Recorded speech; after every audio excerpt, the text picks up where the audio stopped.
नमस्कार, मैं श्रेया और आप देख रहे हैं खबरें बिहार। बढ़ते हैं खबरों की ओर।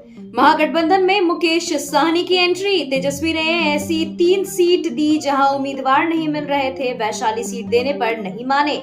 लोकसभा चुनाव में गठबंधन के लिए पिछले कई महीने से इधर उधर घूम रहे मुकेश साहनी को आखिरकार ठिकाना मिल ही गया है। मुकेश साहनी को महागठबंधन में जगह मिल गई है। वैसे तेजस्वी यादव ने मुकेश साहनी को एक भी मनपसंद सीट नहीं दी है। आपको बता दें कि राजद को जिन 3 सीटों पर उम्मीदवार तलाशने में परेशानी हो रही थी, वैसे 3 सीटें वीआईपी को थमा दी गई है।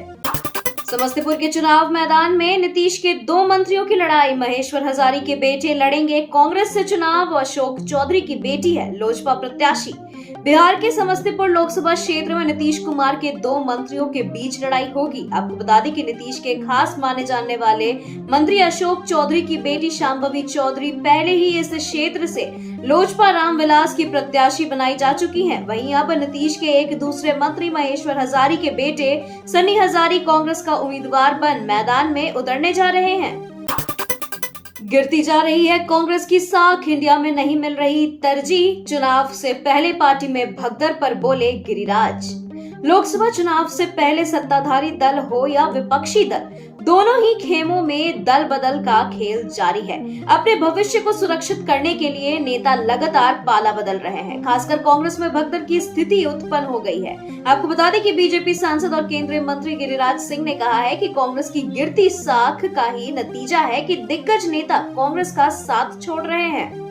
भरी सदन में मांझी को नीतीश ने कहा था मूर्ख। अब रोड शो कर मांझी के लिए मांगेंगे वोट। कुछ दिन पहले ही नीतीश ने मांझी के बेटे की पूरी की हसरत। बिहार के मुख्यमंत्री नीतीश कुमार एनडीए घटक दल में शामिल कैंडिडेट के लिए वोट मांगना शुरू कर दिए हैं। आपको बता दें कि गुरुवार को जमुई में लोजपा के कैंडिडेट अरुण भारती के लिए वोट करने की अपील करने के उपरांत अब सीएम 7 अप्रैल को पीएम मोदी के साथ एक बार फिर विवेक ठाकुर के लिए वोट मांगते नजर आएंगे। लेकिन सबसे रोचक का वाक्य सामने आया है, वो ये है कि नीतीश कुमार इस नेता के लिए भी रोड शो करेंगे जिनको उन्होंने भरे सदन में मूर्ख बताया था और कई तरह की बातें भी कही थी। सीएम नीतीश ने जमुई में जिस पुल को बताई अपनी उपलब्धि, वह पिछले कई वर्षों से है बंद। भारी वाहनों का परिचालन ठप। नीतीश के विरोध में हुई नारेबाजी। लोकसभा चुनाव को लेकर चुनावी जनसभाओं की शुरुआत हो चुकी है। इसमें जमुई लोकसभा सीट भी शामिल है, जहां गुरुवार को पीएम मोदी ने चुनावी शंखनाद किया है, जिसमें एनडीए के तमाम बड़े नेता भी मौजूद रहे। लेकिन इसी दौरान एक रोचक वाकया भी देखने को मिला है। जब मुख्यमंत्री नीतीश कुमार मंच से अपना भाषण दे रहे थे, तब मंच के नीचे से कुछ कार्यकर्ताओं ने बिहार में सत्ता परिवर्तन को लेकर नारे लगाने शुरू कर दिए। लोकसभा चुनाव से पहले जमुई में एनडीए का बड़ा झटका। लालू तेजस्वी की लालटेन थामेंगे ये पूर्व विधायक अजय प्रताप। आगामी 19 अप्रैल को बिहार में लोकसभा चुनाव के लिए पहले चरण की वोटिंग होनी है। पहले चरण में बिहार की 4 सीटों पर वोटिंग होगी, लेकिन वोटिंग से पहले एनडीए को जमुई में बड़ा झटका लगा है। बीजेपी के पूर्व विधायक अजय प्रताप के आरजेडी में शामिल होने की चर्चा तेज हो गई है। कहा जा रहा है कि पूर्व विधायक शनिवार को आरजेडी की सदस्यता ग्रहण कर सकते हैं। वो मेरे लिए रास्ता छोड़ गए हैं। मुख्तार अंसारी की कब्र पर विधायकों के संग पहुंचा बेटा उमर अंसारी, मौत पर उठाए सवाल। माफिया मुख्तार अंसारी का बेटा उमर अंसारी सपा विधायकों के साथ पिता के कब्र पर पहुंचा। इस दौरान उमर ने कहा कि मेरा भाई जेल में है, बाप चला गया है, मैं अकेला हूं। मुख्तार अंसारी का छोटा बेटा उमर अंसारी सपा नेताओं के साथ पिता की कब्र पर पहुंचा। इस दौरान गाजीपुर के सपा विधायक जय किशुन साहू और सकलडीहा व चंदौली से सपा विधायक प्रभु नारायण यादव भी साथ थे। आपको बता दें कि सपा विधायक ने समर्थकों संग मुख्तार की कब्र पर पहुंचकर संवेदनाएं व्यक्त की। तेजस्वी का पीएम मोदी पर बयान। मेरे टोकने के बाद भी पीएम ने रैली में एक बार भी परिवारवाद का जिक्र नहीं किया। राजद के नेता और पूर्व उप मुख्यमंत्री तेजस्वी यादव ने कहा कि प्रधानमंत्री नरेंद्र मोदी ने उनके द्वारा टोके जाने के बाद भी अपनी रैली में एक बार भी परिवारवाद का जिक्र नहीं किया। आपको बता दें कि यादव ने सोशल मीडिया मंच एक्स पर एक पोस्ट में लिखा है कि ये बिहार है भैया, यहाँ कुछ भी हो सकेला। आप सभी की जानकारी के लिए बता दूं कि प्रधानमंत्री जी ने आज की रैली में एक बार भी परिवारवाद का जिक्र नहीं किया है। आशा है कि अब मेरे टोकने के बाद फिर करेंगे तो हम भी सूची छपवा देंगे। अरविंद केजरीवाल जेल में फिर इस्तीफा क्यों नहीं देते? संजय सिंह ने दिया अजय मिश्रा टेनी का हवाला। संजय सिंह से जब पूछा गया कि जेल में बंद केजरीवाल इस्तीफा क्यों नहीं दे रहे हैं, तो इसके जवाब में संजय सिंह ने अजय मिश्रा टेनी का उदाहरण दिया है। उन्होंने कहा कि केजरीवाल को फर्जी तरीके से फंसाने की कोशिश कर रहे हैं ताकि दिल्ली में किसी तरह सरकार गिर जाए। दिल्ली के शराब घोटाले में करीब 6 महीने बाद जमानत पर जेल से बाहर आने के बाद आम आदमी पार्टी के नेता और राज्यसभा सांसद संजय सिंह ने एक बार फिर केंद्र सरकार पर हमला बोला है। कन्हैया कुमार बने विवि के डिप्टी रजिस्ट्रार 1।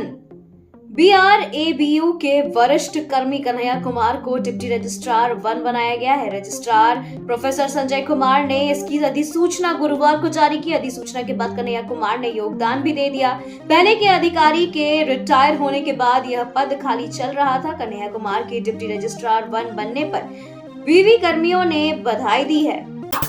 पप्पू यादव वापस ले नामांकन। पूर्णिया से निर्दलीय उतरे नेता को बिहार कांग्रेस का अल्टीमेटम। पूर्णिया सीट से आरजेडी ने बीमा भारती को टिकट दिया तो कांग्रेस के पप्पू यादव निर्दलीय ही चुनाव मैदान में उतर पड़े। बिहार कांग्रेस ने अब पप्पू यादव को अल्टीमेटम देते हुए नामांकन वापस लेने के लिए कहा है। बिहार की पूर्णिया सीट से पप्पू यादव निर्दलीय ही चुनाव मैदान में उतर गए हैं। रेपो रेट में कोई बदलाव नहीं, 6.5% पर अपरिवर्तित रखा गया। RBI MPC ने लिया फैसला। भारतीय रिजर्व बैंक के गवर्नर शक्तिकांत दास ने प्रमुख ब्याज दरों पर मौद्रिक नीति समिति के फैसले की घोषणा कर दी है। RBI MPC ने ब्याज दरों यानी रेपो रेट में कोई बदलाव नहीं किया है। इसे 6.5% पर ही अपरिवर्तित रखा गया है। चुरू में पीएम मोदी बोले, अब तक जो हुआ वह सिर्फ ट्रेलर, अभी बहुत कुछ करना बाकी है। पीएम मोदी ने चुरू में भाषण के दौरान कहा, मन की बात आज मैं चुरू में बता देता हूँ, अब तक जो हुआ वह तो सिर्फ ट्रेलर था, बहुत कुछ अभी करना है, बहुत सारे सपने हैं, हमें देश को बहुत आगे लेकर जाना है। आज देश में मोदी की गारंटी की चर्चा हो रही है। मोदी की गारंटी कैसे और कितनी रफ्तार से पूरी होती है, राजस्थान इसका बहुत बड़ा उदाहरण है। अजीत शर्मा ने भागलपुर लोकसभा सीट से भरा नामांकन पर्चा। जानिए कितनी संपत्ति के हैं मालिक। लोकसभा चुनाव को लेकर तारीखों का ऐलान हो गया है। राज्य के अंदर 7 चरणों में चुनाव होना है। इसको लेकर पहले चरण और दूसरे चरण की नामांकन प्रक्रिया खत्म हो गई है। उसके बाद भागलपुर लोकसभा सीट से अपना नामांकन पर्चा दाखिल करने वाले कांग्रेस कैंडिडेट अजीत शर्मा ने अपना संपत्ति का ब्यौरा जारी किया है। कटिहार से चुनाव नहीं लड़ेंगे अशफाक करीम। तारिक अनवर को मिली राहत। अब कांग्रेस और जेडीयू के बीच होगा सीधा मुकाबला। अब कटिहार में जेडीयू और कांग्रेस के बीच सीधी टक्कर होगी, क्योंकि वहां से अब राजद नेता अशफाक करीम लोकसभा चुनाव नहीं लड़ेंगे। आपको बता दें कि अशफाक करीम के इस ऐलान के बाद कटिहार लोकसभा सीट को लेकर जो सस्पेंस था वो अब खत्म हो चुका है। आरजेडी महासचिव समरेंद्र कुणाल ने इस बात की जानकारी दी है। कभी ये नेता थे कांग्रेस की धाकड़ आवाज, अब बोल रहे भाजपा की बोली। लोकसभा चुनाव से पहले कांग्रेस को एक के बाद एक झटका लग रहा है। आर्थिक मामलों के विशेषज्ञ गौरव वल्लभ और बॉक्सर विजेंद्र सिंह उस सूची में नए नाम हैं, जिन्होंने कांग्रेस का हाथ छोड़कर भाजपा का दामन थाम लिया है। इसके पहले ऐसे नेताओं की एक लंबी सूची है जिन्होंने कांग्रेस का साथ छोड़ा और भाजपा, तृणमूल कांग्रेस, सपा, बसपा जैसे किसी अन्य दल में चले गए। मिसा ने पीएम मोदी पर बोला हमला, कहा 1990 से लोग लगे हैं, लालू का कुछ नहीं बिगाड़ पाएंगे। मिसा भारती ने कहा कि प्रधानमंत्री अपनी नाकामियों को छुपाने के लिए यह सब बातें करते हैं। उन्होंने कौन सा वादा पूरा किया? हम लोगों ने जो वादा किया वह बिहार में करके दिखाया है। राष्ट्रीय जनता दल के सुप्रीमो लालू प्रसाद यादव की बेटी और पाटलिपुत्र लोकसभा सीट से उम्मीदवार मिसा भारती ने पीएम नरेंद्र मोदी पर जमकर हमला बोला है। उन्होंने कहा कि प्रधानमंत्री दामाद के लिए जमुई आए थे। पीएम की नौकरी के बदले जमीन वाले बयान पर मिसा भारती ने कहा है कि 1990 से उनके पीछे लोग लगे हैं, कोई भी लालू जी का कुछ भी नहीं बिगाड़ पाया है। रॉबर्ट वाड्रा के बयान से गरमाई सियासत। अमेठी से चुनाव लड़ने की कही बात, सीट पर कर चुके हैं प्रचार। सियासी सरगर्मी के बीच अमेठी से कांग्रेस के दावेदारों की रेस में गुरुवार को एक और बड़ा नाम जुड़ गया है। पहली बार प्रियंका गांधी वाड्रा के पति रॉबर्ट वाड्रा का बयान वायरल हो रहा है। इसमें वह कह रहे हैं कि अमेठी के लोग चाहते हैं कि मैं अपना पहला राजनीतिक कदम वहीं से रखूं और सांसद बनूं। आपको बता दें कि रॉबर्ट वाड्रा के बयान के बाद जिले के सियासी माहौल माहौल एक बार फिर से गर्मा गई है। आपको चिंता करने की जरूरत नहीं, भारत में चुनाव को लेकर यूएन की टिप्पणी पर जयशंकर की दो टुक। संयुक्त राष्ट्र की ओर से कहा गया था कि उसे उम्मीद है कि भारत में होने वाले लोकसभा चुनावों में हर कोई स्वतंत्र और निष्पक्ष माहौल में मतदान कर सकेगा। संयुक्त राष्ट्र की इस टिप्पणी पर विदेश मंत्री एस जयशंकर ने कहा है कि किसी भी वैश्विक संस्था को इस बारे में चिंता करने की जरूरत नहीं है। उन्होंने जोर देते हुए कहा कि किसी भी वैश्विक निकाय को यह चिंता करने की जरूरत नहीं है कि भारत में निष्पक्ष चुनाव हो। जाने घोषणा पत्र में स्वास्थ्य क्षेत्र के लिए क्या क्या, 25 लाख तक कैशलेस बीमा का वादा।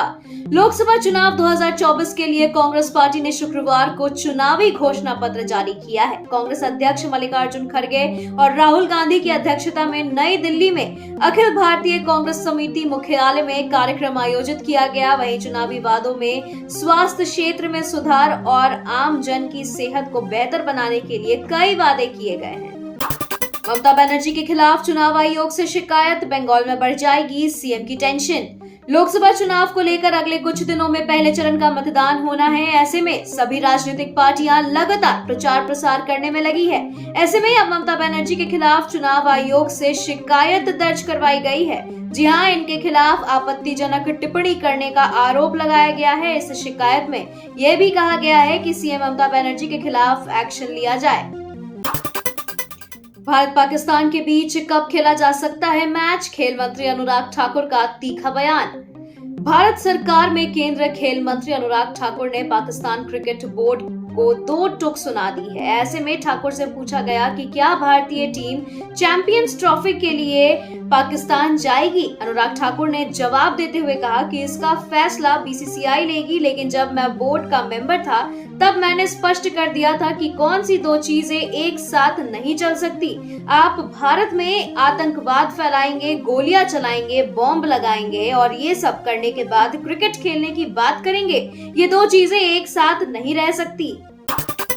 आईपीएल मैच के दौरान चिन्नास्वामी स्टेडियम में ट्रीटेड पानी की सप्लाई पर एनजीटी ने मांगी रिपोर्ट। एनजीटी ने बेंगलुरु के चिन्नास्वामी स्टेडियम में ट्रीटेड वाटर की सप्लाई पर डिटेल रिपोर्ट मांगी है। आईपीएल मैच के दौरान स्टेडियम में पानी की सप्लाई की गई थी, जबकि बेंगलुरु इस समय भयानक पानी की किल्लत से जूझ रहा है।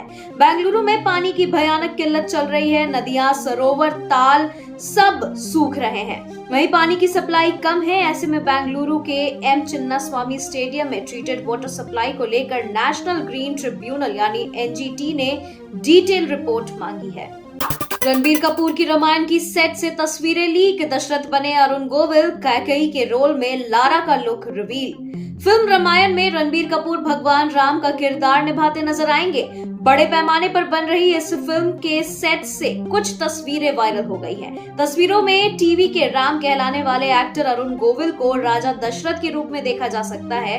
वहीं एक्ट्रेस लारा दत्ता कैकेयी के लुक में नजर आ रही हैं।